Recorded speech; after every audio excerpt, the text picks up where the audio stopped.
여러분 30대 청년의 눈물이라 이러다 나고자 될라. 왜 이런 얘기가 나올까요? 부채, 빚이 엄청나게 많습니다. 30대 이하 다중채무자 청년의 평균 부채액입니다. 1억 1,158만 원이에요. 엄청나죠. 여기서 중요한 것은요. 다중채무자예요. 다중채무자. 다중채무자라는 말은 적어도 금융권 3곳 이상에서 돈을 빌렸다는 이야기가 되거든요. 3곳 이상에서 돈을 빌린 채무자가 굉장히 많다는 뜻입니다. 1억 1,158만 원이나 되고요.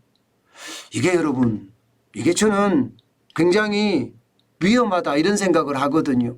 왜냐하면 3곳 이상 금융기관이라고 생각을 해보자고요. 30대 이하 청년이면요. 이게 벌이도 그렇게 좋은 사람들이 아니에요. 그죠? 그런 사람들이 1금융권에 빚이 있고 2금융권에 빚이 있고 뭐 카드 론이나 혹은 리볼빙이나 이런 것들이 많다는 이야기인데 이러면 괜찮을까요? 그런데 그 규모가 여러분 1억 1,158만 원이잖아요. 이게 규모가 장난이 아닙니다. 작년에 1억 1,568만 원보다는 줄었다고 합니다. 그렇지만 1억이라는 이 숫자 말입니다.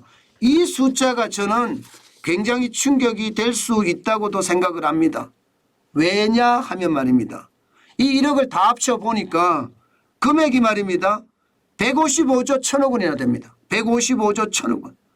당장 4년 전보다 34조 4천억 원 29%가 급증했습니다. 29%가. 심지어 말입니다. 155조 1,000억을 빌린 사람 수가 139만 명이에요. 139만 명. 그러니까 이게 30대 이하가 139만 명이니 뭐 진짜 충격이라고 할 수가 있겠죠. 저는 이게 경제의 뇌관도 될 수 있다고 생각합니다. 여러분 PF대출의 어떤 지금 전체 규모가 한 140조가 좀 넘잖아요. 그죠? 140조 4천억 정도 됩니다. 게다가 대출 만기 연장의 규모가 133조 3천억 원입니다. 그런데 청년들의 어떤 부채 규모가 이게 155조 1천억 원이라면 벌이가 이게 썩 좋은 것은 아닌 사람들의 부채만 많다? 이것은요 터지기가 굉장히 쉽습니다.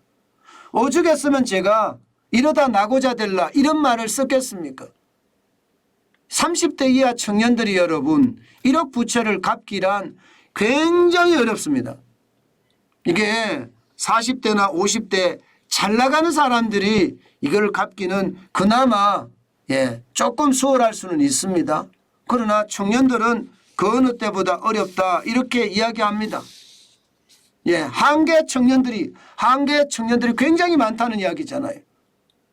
문제는 여러분 이 청년에서 끝나지 않습니다. 이 부채라는 거 말입니다. 특히 다중채무자의 부채 말입니다. 여러분 60대 이상도 지금 만만치가 않습니다. 만만치가. 지금 60대 이상도요 57만 명이나 됩니다. 57만 명. 대출 잔액도 73조 4천억 원이에요. 73조 4천억. 이게 60대 이상도 20대보다는 좀 나아요. 30대 이하보다는 좀 낫습니다. 그렇지만 60대 이상도 이게 만만치 않거든요.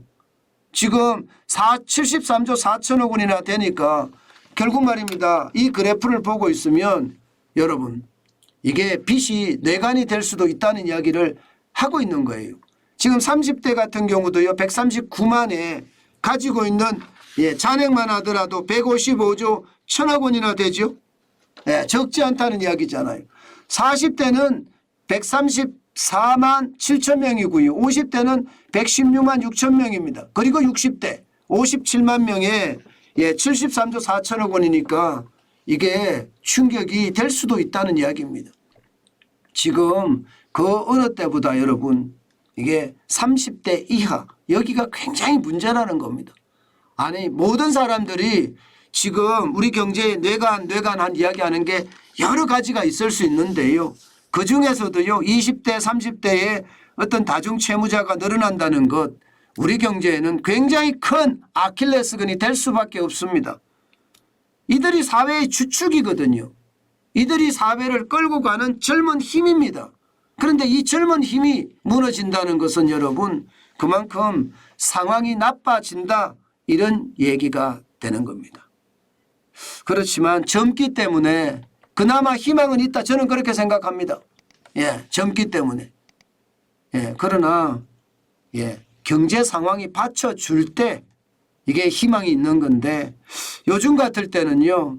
경제 상황이 실물 경제가 지금 거의 붕괴되다시피 했잖아요. 이런 상황이라서 청년들의 희망이 혹시나 꺾이지 않을까 사실 두렵기까지 합니다. 사회의 주체 세력이고요. 이들의 희망이 꺾이면 경제마저도 실물은 더 꺾일 수 있다는 것. 그러면서 나아가서는 크게는요. 경제의 뇌관이 될 수도 있다는 것. 우리는 한 번쯤 알고 넘어가면 어떨까요?